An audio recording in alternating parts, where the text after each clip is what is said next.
We are on chapter 4, the beginning of the end. This is the second to last chapter of this book. We will be ending this book on November 1st, so let's just dive right in. As activists across the country worked to dispel Georgia Tann's power over adoptees, Billy Hale was also shaking off her influence.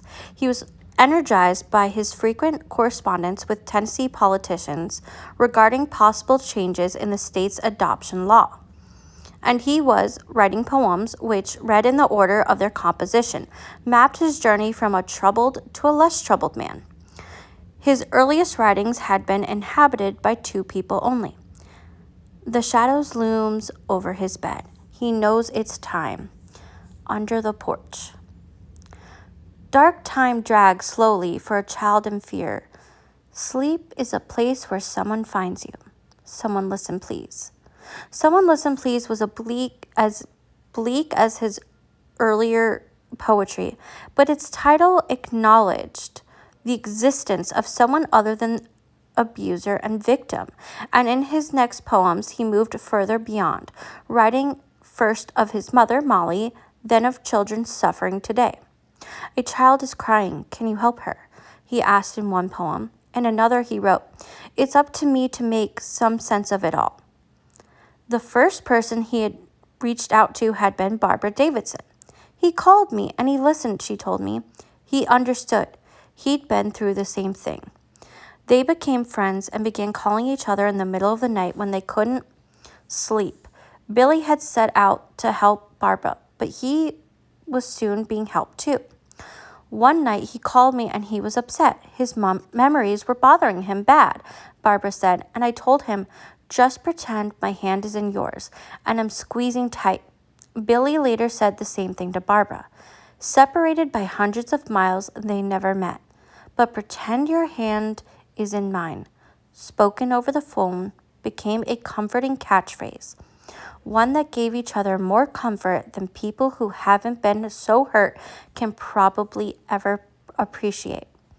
Billy's support helped Barbara cope with the flashbacks that had so disturbed her, and Barbara's support eventually helped Billy symbolically assuage his mother Molly's sorrow.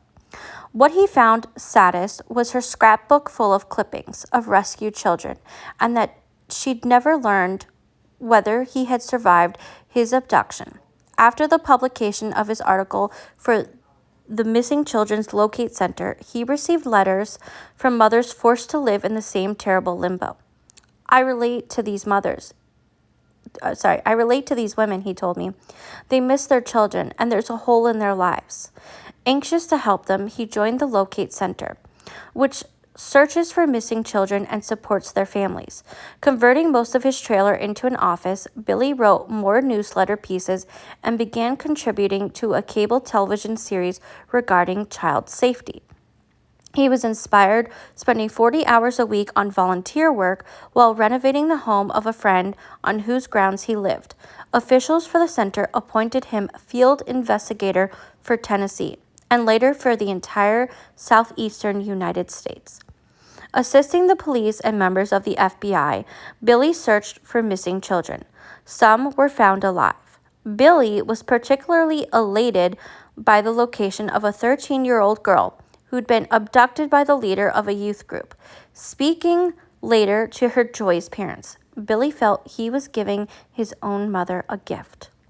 Comforting parents less fortunate was difficult, but his empathy helped him do it. Billy is a constant friend, said the mother of a 9-year-old girl who was found dead. Billy wrote a poem about the child, from which her parents derived some comfort. And when they expressed interest in also doing volunteer work for the Locate Center, Billy persuaded a local businessman to give them a computer, a fax machine, and a printer. Our work gives us reason to go on, the father said. Ooh, yes. Our work gives us reason to go on. This is what I mean. Using your anger, using your sadness, using your energy into doing something productive, right? And again, that could look vastly different. These parents who were grieving said, we're going to take this energy.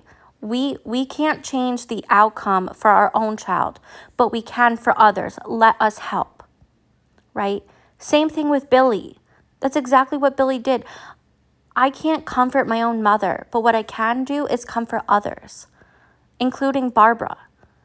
This is what, oh gosh, I'm gonna cry. This is what it's about, right? Not just advocacy, but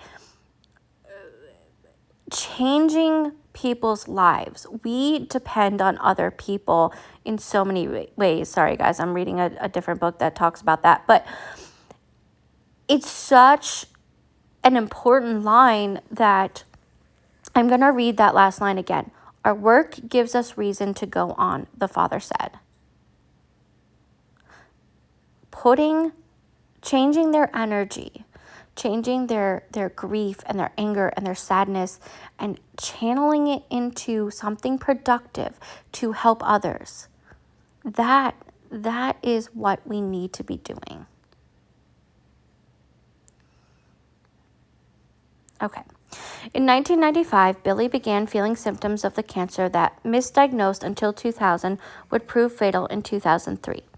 But for as long as he could, he searched for ways to help parents and children. A lifelong fan of country music, he asked singers to record personal service announcements related to missing children. Willie Nelson, Charlie Daniels, Naomi Judd, and others obliged. Billy considered his newfound sense of purpose sufficient payment. But one of his public service announcements won an international award. And there was more. Among the singers who had taped television spots for Billy was a young woman named Deborah Allen. Oh, Debbie Allen.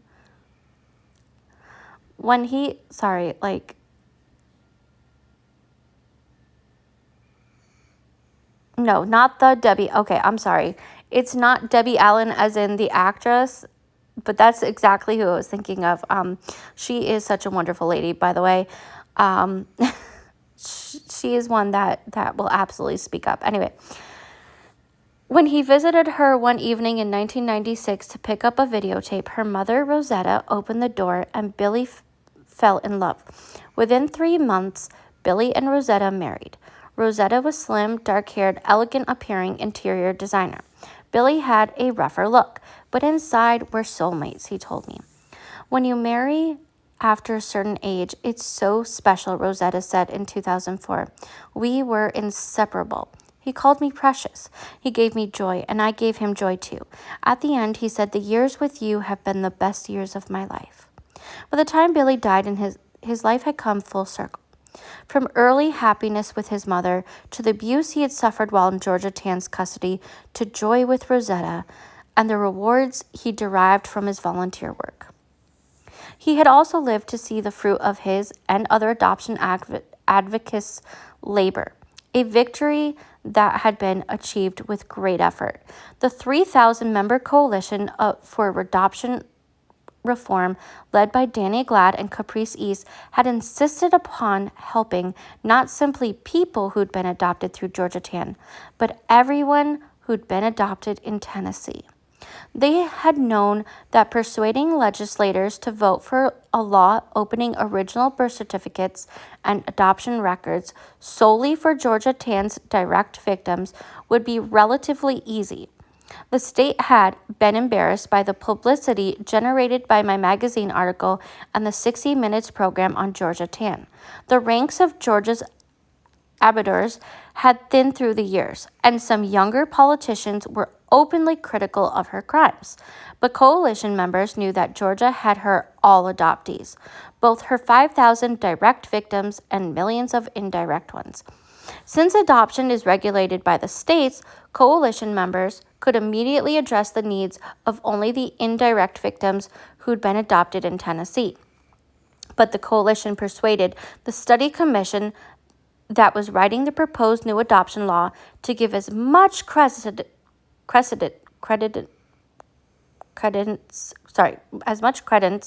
to the rights of the indirect victims, the post-1951 adoptees, as to those who had passed through Georgia's home. The law would, if passed, grant both groups access to their original birth certificates and adoption records. Coalition members lobbied strenuously for the new law, buoyed partly by the responses they'd received from the town meetings they had held across the state. Hundreds of adoptees, birth parents, and adoptive parents testified to adoptees' need for knowledge, often so movingly that they reduced their audience to tears. One speaker was Eugene Calhoun, who'd undergone surgery to remove bone fragments in his spine after being beaten with a post hole digger by the farmer Georgia Tann sold him to for $700 in 1933. Eugene had driven 5 hours from his home in Farmington, Missouri, to the town meeting in Jackson, Tennessee. He described being treated as a slave and denied schooling in his adoptive home, and mourning the loss of the mother Georgia stole from him from. You people don't know what it's like to be deprived of a family, he said. Anything you can do to see that this doesn't happen to another child will be wonderful. Don't let it happen to anyone like it happened to me. Referring to the fact that he was still forbidden access to his original birth certificate and adoption records, he said, "It's heartbreaking to know that my own state where I was born won't even recognize me. That's what I've had for 60 years. No family, no parents, no nothing." Georgia Tann's indirect victims were also angry. Adoptee Caprice East described adoptees' inability to know their birth names as being in a witness protection program we didn't ask to be in. Ooh, yes. Okay, now I've said this in other chapters, right? There are some adoptees like myself who didn't have names, adopted at birth, and our birth parents, like it was pre-matched birth. So let me make that clear. We weren't through foster care. Some of us weren't named. Our birth parents allowed our adoptive parents to name us, right? And so on our original birth certificates, it'll say baby girl or baby boy, and then the last name of our biological parents or parent. In my case, it was my birth mother's last name. Then there are others who were named by their biological parents, and then it's often, majority of them have been changed and not honored by their adoptive parents because they think, oh, well, if we change your name, doesn't matter the age, right? They'll change names. You're now this new person, kind of like that blank slate theory that Georgia Tann was having. And it's disconnecting to the family because a lot of us had like familial names, or disconnecting to our culture, maybe even our religion. And so it's more severing. But it really is like being in a witness protection program. Like so many have said, like, I feel like I'm living a lie with this different name, and I don't feel like I'm this person, right? For example, I'm going to give just two random names, okay? I'm making this up, so don't think this is anyone. It could be like someone named Emily, but their given name by their adoptive parents was, Rebecca because of family history or something like that. Y'all would think that me having time alone in a quiet house would help, but the phone keeps freaking ringing. Oh my God. Anyway, I swear this house is, I need my own recording studio at this point, where you can't hear anything. Anyway, continue on. So, as I was saying, like Rebecca could be, the given name, handed down or because of religious purposes. I'm going to give another example, and this is towards my name specifically. So my adoptive parents named me with the initials A, B. Okay, A for my first name, B for my last, or for my middle name. My middle name, B, is short for my mother's middle name, which was Elizabeth. So my middle name is Beth. And I was named after her specifically, right?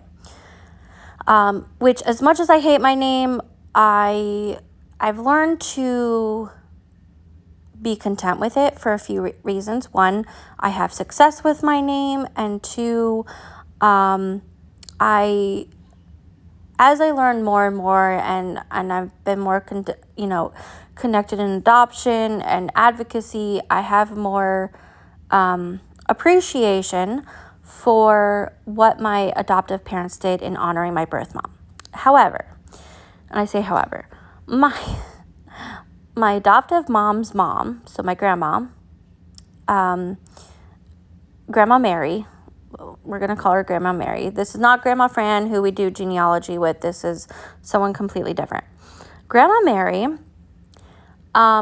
when I came home, she thought that I was named after two different people from her family.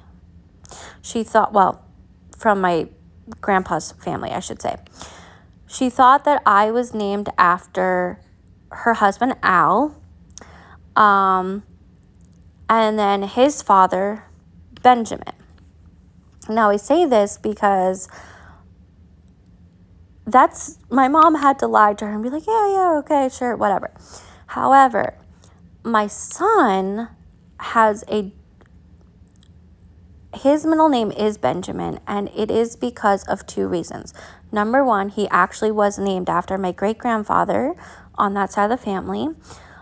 He was supposed to be this amazing person, very well talented, but also like one of the kindest people that you could ever meet. And everyone that had ever known him said good things about him. So that's number one.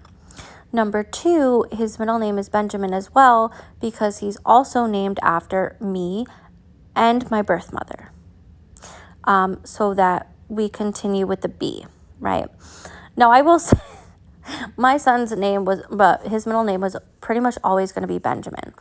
That I knew right off the bat. I couldn't figure out his middle name for the longest time. His first name for the longest time. But I knew that I really wanted it Benjamin because of those two connections, right? I had a middle name for him, knowing that I could tie it to both my adoptive family and my biological family. And that meant the world to me. Now, I will say, I personally did not want my son to have the most biblical name ever. And he ended up having one of the most biblical names. It just happened to be that way. Just out of coincidence. But I will say I really struggled with his first name because I was like, what do I name him, right? Like,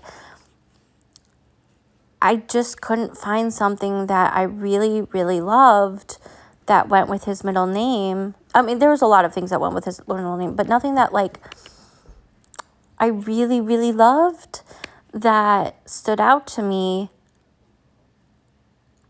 And, like, when you're naming someone, you think of all the people that you know, right? Do you like people with this name? Do you not like people with this name? What does it mean? Does it have cultural significance? And so a lot of people don't understand how much names mean to people, right? And this, okay, I'm going to say this. People say the same thing for trans people. They don't understand why people change, their name. They get a new name. They have now a dead name, right? It's because it's meaningful. It doesn't mean that they don't necessarily not appreciate their dead name, right? It's just maybe the wrong gender. It's why people use nicknames, and that's totally okay, right? It is what it is. Some people, I'm going to use my adoptive father's name for a moment. My adoptive father's name is Richard. Okay. Now, a lot of people use the name Dick. I know, sounds crazy, right? As a nickname for those that are named Richard. But my dad never went by that. It was always Rich, Richie, not usually Richie, but Rich, Richie, or Richard, right? Those were his nicknames, or part of his last name. And so when people started calling me his nickname with the last name, right, part of our last name, it was kind of an honor, even though I'm not biologically related. it was an honor because I'm like looking up to this, to my dad, to this man that raised me and loved me and was very kind to me throughout the years. That I can look up to him and be like, yeah, like I can take on some of those characteristics. But I also find it funny that in every time I look up our last name, right, I know what it means, I know where it's from, but in other cultures that are actually linked to biologically to me, culturally, right, it always ends up meaning the same thing. Which I find so funny. Like, I don't know what it is. Like, it's such a unique name, and yet you put it in like a different culture, in the way that it would be kind of like spelled that way or spelled similarly. Yeah, I just find it funny. Anyway, sorry. But also finding the same thing with both my bio parents' last names. They also have the same meaning. Both their last names have the same meaning as my adoptive last name, which I thought was kind of interesting. 3 completely different cultures, right? But all have the same meaning. And by the way, very different spelling, very vastly different. Like you would not realize that, which is kind of cool. Just symbolism. I find symbolism pretty interesting. Anyway, sorry, I went on a very long tangent. Let's just continue back. Okay. Co-chair of the Tennessee Coalition for Adoption Reform, Caprice lobbied strenuously for the new law, tracing and retracing the corridors of the Capitol building in Nashville. Pushing a dolly stacked with research, she visited all 133 members of the Tennessee Senate and House of Representatives. Far from shy, she followed one legislator into the men's room and impressed virtually every legislator with her drive. Caprice has worked harder on this bill than I've ever seen anybody work a piece of legislation. Harder, maybe, than anybody ever in the history of Tennessee. And Representative Joe Folks said Representative Joe Folks. On May 18, 1995, the Tennessee Senate approved the new adoption law 32-2. The House approved the law 99-0. Then the legislators gave Caprice a standing ovation. Records would be opened for Georgia Tan's direct victims, the pre-1951 adoptees, on July 1st, 1995, and a year later for Georgia's indirect victims. When the pre-1951 adoptees were granted access, one said, "It was the biggest Christmas of my life." Oh my God, I'm getting emotional here. Like, this is so, I believe it was only their birth certificates. But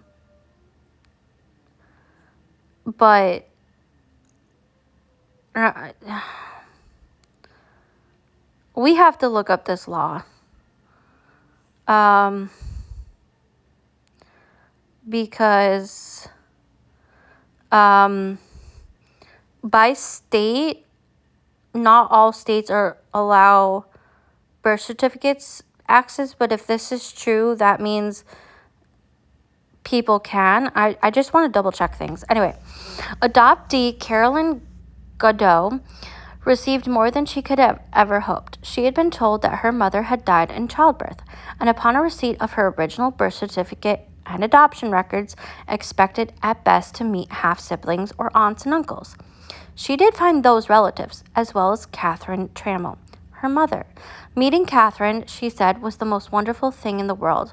I lived with a very loving, kind, generous mother and father, but knowing you have a family and roots with somebody is so important. I found the most wonderful mother and sister and brother anyone could have asked for. Catherine, who had been told that her daughter had died at birth, was ecstatic as Carolyn. I went into shock, Catherine told a Memphis reporter in 1996. We met and it was like a dream. I still can't believe at my age, 83 years old, and having a baby. The widely read newspaper about Catherine and Carolyn's reunion seemed both uplifting and sad to Georgia Tann's indirect victims. Many of them also hoped to receive their original birth certificates and to reunite with their birth families, but by the time the piece ran, the hopes of the post-1951 adoptees had been dashed. While the part of the Tennessee's new adoption law regarding Georgia Tann's direct victims remained unchallenged, the section pertaining to her indirect victims had been challenged in court. On June 24th, 1996, 6 days before the second phase of the new law was to go into effect, a suit was filed in the federal district court in Nashville to block it.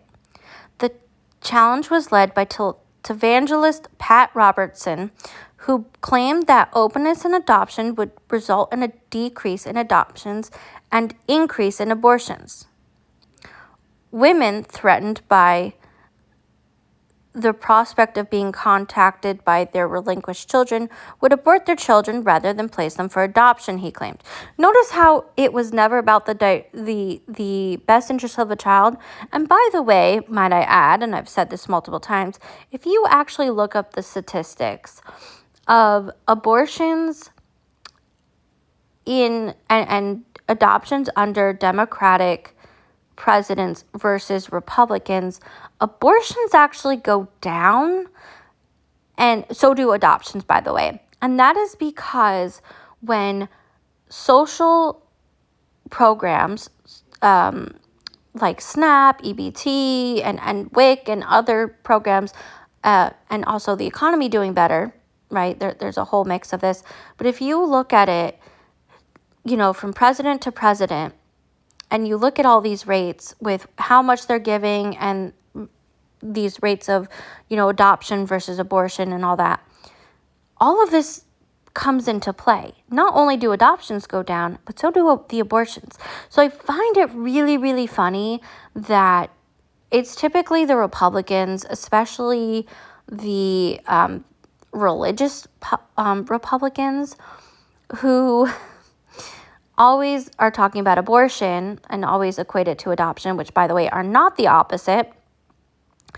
Abortion is the end of a pregnancy. Adoption is a difference in parenting, right? Two different things. Because in order to have adoption, someone still has to go through a pregnancy. But they never actually want you to look at the evidence. Just throwing that out there. Okay, anyway. He and other advocates of secrecy in adoption were opposed by the American Adoption Congress, which had been founded in 1978 to promote openness in adoption. Advocates of openness and their opponents had sparred in court several times earlier. The adoptees consistently lost. The courts held that the federal and state constitutions didn't prevent states from sealing records. If adoptees' records were to be unsealed, it would have to be done by the state legislators. So that's why I was confused, because it is by state. And granted, she's talking about, so I forget what year they're talking about, but they're talking about 1996. I meant to read and post it, but there is a Supreme Court case, or there was supposed to be a Supreme Court case, Connecticut versus Colangelo, which was supposed to be, I want to say it was 1992 or 1994, somewhere in there. And it was Lori Colangelo versus the state of Connecticut on opening records. And it started with, obviously, state law, and then went to the Supreme Court. And at the time, I forgot his name. The person that is helping Clarence Thomas said they would not hear it because it would undo adoptions. Now, again, this was back in the day. Even without knowing about Clarence Thomas and all the bullshit he does, even at that time, right, more than half of the Supreme Court had links to adoption, being adoptive parents specifically. Clarence Thomas having been a guardian, so slightly different, but still important to know. But we have to remember that, like, they didn't care. They don't actually care. And now we're seeing the overturn of Roe versus Wade, and now they're about to rule on LGBTQ laws and whether they're going to uphold it or not. It's like, I'm really just disgusted by everything that's happening in our country right now. Okay. The Tennessee legislators' passage of an open records law and the possibility of a chain reaction had alarmed Pat Robertson and his allies and prompted the filing of the Tennessee class action suit. This lawsuit was brought by Small World Ministries, the only adoption agency in the state affiliated with the National Council for Adoption, NCFA, a Washington, D.C. based lobbying organization. NCFA gets its funding largely from adoption agencies who try to placate insecure adoptive parents by trying to keep adoptees and birth parents apart. This is why I always say, when you look at NCFA, although they have some good information, do take things with a grain of salt because of their lobbying, right? But I do want to know, if you look at the statistics from 2024, they have up there on their website from 1994 to 2024. So we're talking 30-year difference. Adoptions, and this includes in foster care, have decreased by 94%. And you can go in each year and see all the records of by state, by immigration, emigration.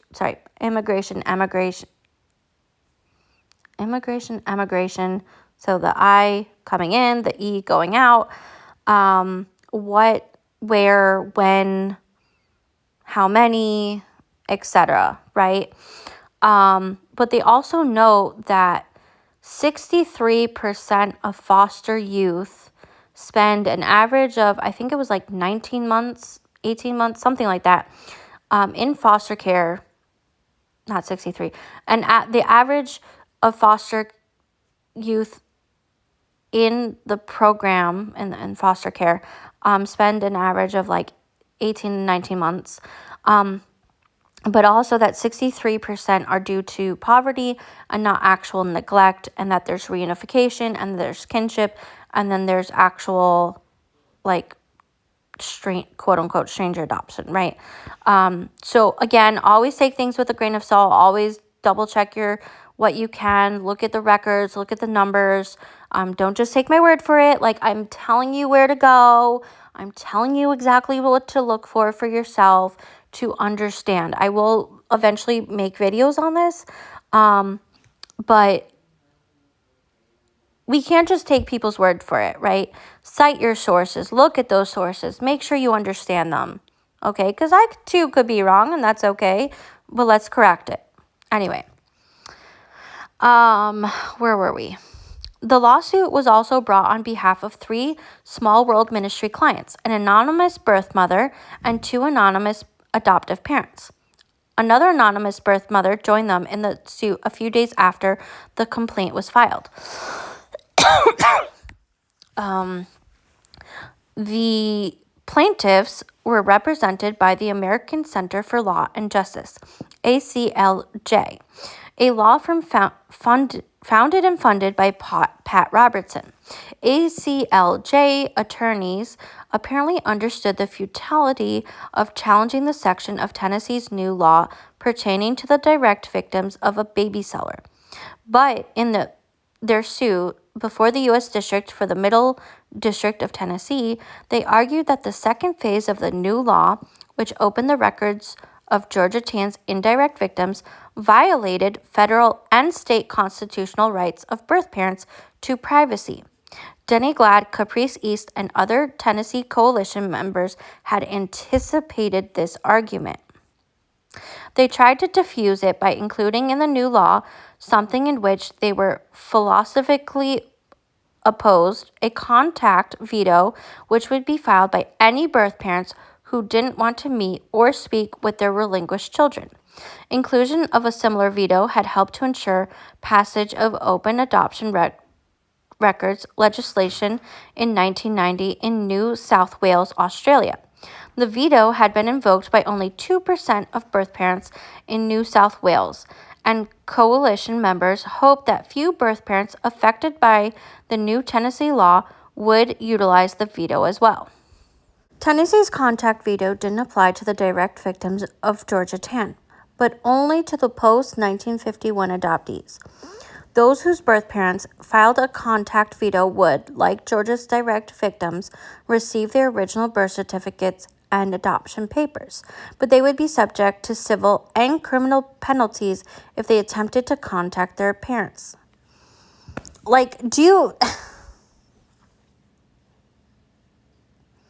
Yeah, we can't contact our parents, we can get the information, but we can't reach out to them. But if we don't get the information, if we don't go through vital records and find the information elsewhere, we can still legally contact them. It doesn't make sense. Right? What the... Anyway, in writing the new law, coalition members had also accepted another compromise, this time on behalf of the small number of birth mothers who had relinquished children conceived as the result of rape or incest. Adoptees whose records revealed that they had been conceived in this way would not be given their adoption files, original birth certificates, or the names of their birth parents. ACLJ attorneys insisted that neither the non-disclosure of information regarding this vulnerable subcategory of mothers nor the contact veto provided sufficient protection. Birth parents, the ACLJ attorneys insisted, were terrified of being contacted by their children. Unsealing birth records would open the way for adoptees or others to blackmail the natural birth parents by threatening to disclose embarrassing circumstances surrounding the birth. ACLJ lawyers said, quoting an opinion of the New York Court of Appeals, this claim echoed Abe Waldor's attorney's assertion 56 years earlier that openness would place an effective instrument of blackmail in the hands of unscrupulous birth parents and open the way for them to prey upon real adoptive parents. The supposed victims and victimizers differed in the telling, but the ACLJ lawyers' language was more similar to Georgia Tann's attorney than they realized. Georgia had instituted secrecy in adoption partially to appease her clients' adoptive parents who didn't want their children to reunite with their birth parents. NCFA and its member adoption agencies were primarily concerned with the wishes of adoptive parents as well. But realizing that obvious bias toward the most privileged members of the adoption triad might make judges unsympathetic to their cause. NCFA and the ACLJ attorneys feigned concern for birth mothers, the women no one had ever really cared about. Let's also mention how few birth parents they actually had on their side, right? And they wanted, okay, it makes sense they want to stay anonymous, but they had one at the beginning and then a second one, so they only had 2 total, and yet they speak for all birth parents? Yeah, okay. The ACLJ attorneys also argued that the openness of adoption records would result in an increase in the number of abortions and decrease in the number of adoptions. The National Council for Adoption joined the ACLJ in the lawsuit as friend of the court. The lawsuit challenging Tennessee's new adoption law had been brought against the governor, the Attorney General, and the Commissioner of Human Services of Tennessee, who were represented in the lawsuit by the Tennessee Attorney General's office. 69 triad members, 33 adult adoptees, 17 birth parents, and 19 adoptive parents supported the Tennessee Attorney General's office as friends of the court in defending the new adoption law. So did attorney and adoptive father Bob Tuke and adoptee Caprice East on behalf of the study commission. Fred Greenman of New York City, the American Adoption Congress legal advisor, and a reunited birth father, volunteered his services pro bono.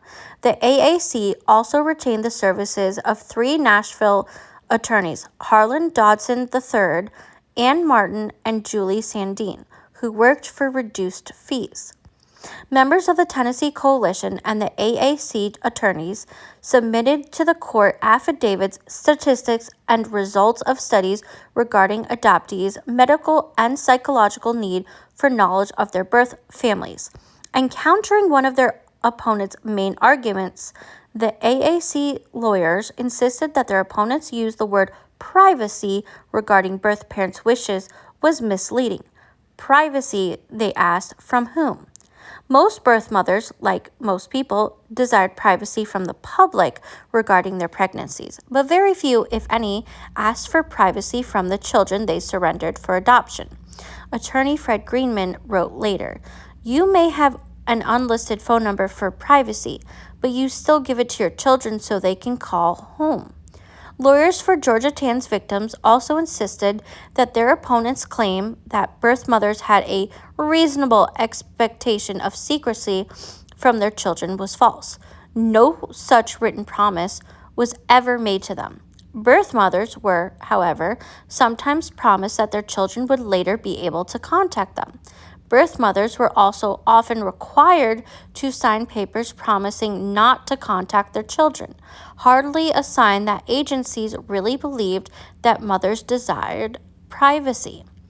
Oral assurances to birth mothers of secrecy from their offspring, if there were ever made, were fraudulent.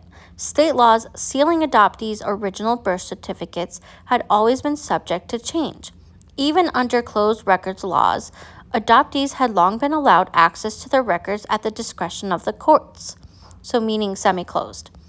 Today, with the help of the adoption search groups and the internet, adoptees unable to see their records are still sometimes able to find their families. And adoptive parents who receive the names of their children's birth parents sometimes share this information with their children. How could any relinquishing mother be assured she would never be found?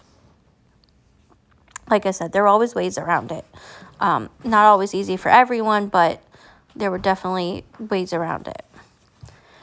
The lawyers for Georgia Tann's victims also refuted their opponents' claims that openness in adoption would result in a decrease in adoptions and an increase in abortions.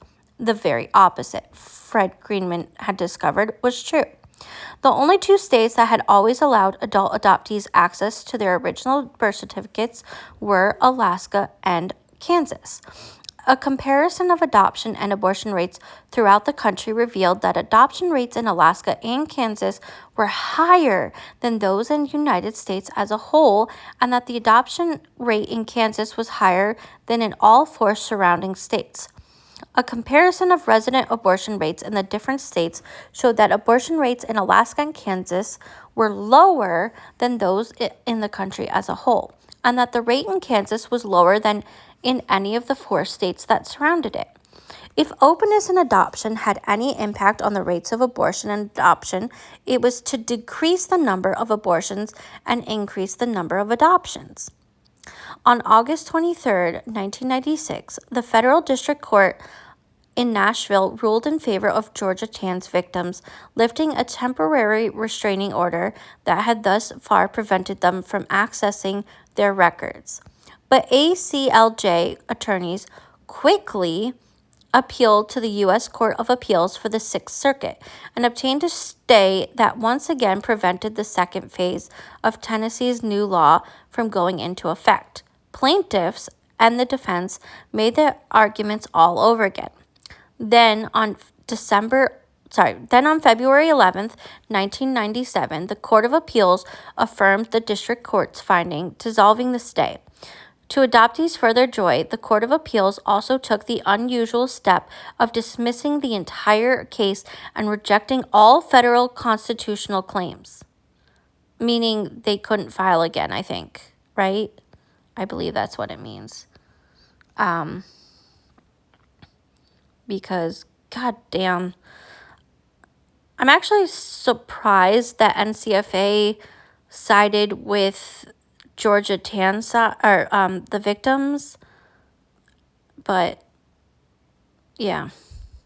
Writing for the court, Judge Albert J. Engel said, "We know our skepticism that information concerning a birth might be protected from disclosure by the Constitution. A birth is simultaneously an intimate occasion and a public event. The government has long kept records of when, where, and by whom babies are born." Judge Engel also praised the Tennessee law. "The statute appears to be a serious attempt to weigh and balance two frequently conflicting interests: the interest of a child adopted at an early age to know who that child's birth parents were, an interest entitled to a good deal of respect and sympathy, and the interest of birth parents in the protection of the integrity of a sound adoption system." ACLJ attorneys asked the U.S. Supreme Court to review the decision, but the court refused. Georgia Tan's victims were jubilant, but more work lay ahead. Having exhausted their possibilities in federal courts, ACLJ attorneys began an action in Tennessee state court, arguing that the new adoption law violated the state constitutional rights of birth and adoptive parents to privacy. On March 26, 1997, ACLJ attorneys requested a restraining order barring implementation of the second phase of the law from the State Circuit Court in Davidson County, Tennessee. The order was granted, but after both sides presented their arguments, Georgia Tan's victims won again. On May 2nd, the court vacated the restraining order, finding that a birth parent has no constitutional rights to non-disclosure of his or her identity. ACLJ lawyers then appealed to the Tennessee Court of Appeals, which issued another stay, and after reviewing arguments, reversed the state court circuit's ruling, finding that the new adoption law did in fact violate state constitutional law. The court had been persuaded by ACLJ's attorneys' assertion that birth parents had a reasonable expectation of having their identities kept secret from their children. After having experienced 4 previous court victories, Georgia Tan's indirect victims and their advocates were chilled and aware that more than Tennessee's new law was at stake. This court battle has the potential to make or break the case for open adoption records. If the court finds in favor of the Tennessee law, the case will become a millstone around the necks of those who oppose giving American adoptees the same records to which all other Americans are entitled by law. If it goes against us, we will have little hope of having open adoption records anywhere in the United States, because this case will come back to haunt us again and again, an AAC member had written in 1996. On October 2nd, 1998, the AAC attorneys filed a motion to appeal the decision of the Tennessee Court of Appeals to the Tennessee Supreme Court. The motion was granted, and the opposing sides presented their arguments on June 3, 1999. The courtroom was packed. Many of those presented were members of Denny Glad and Caprice East Tennessee Coalition, which had kept the pressure on during the grueling 3-year fight. Most coalition members wore identifying labels: adoptee, birth parent, and adoptive parent. The law's ultimate fate is now in the hands of the 5 Supreme Court justices, wrote a reporter for the Coalition newsletter. The wait for the justices' decision seemed excruciating long, but it was definitely worthwhile. Issued on September 27, 1999, the decision was both ununanimous and the enormous victory for open records.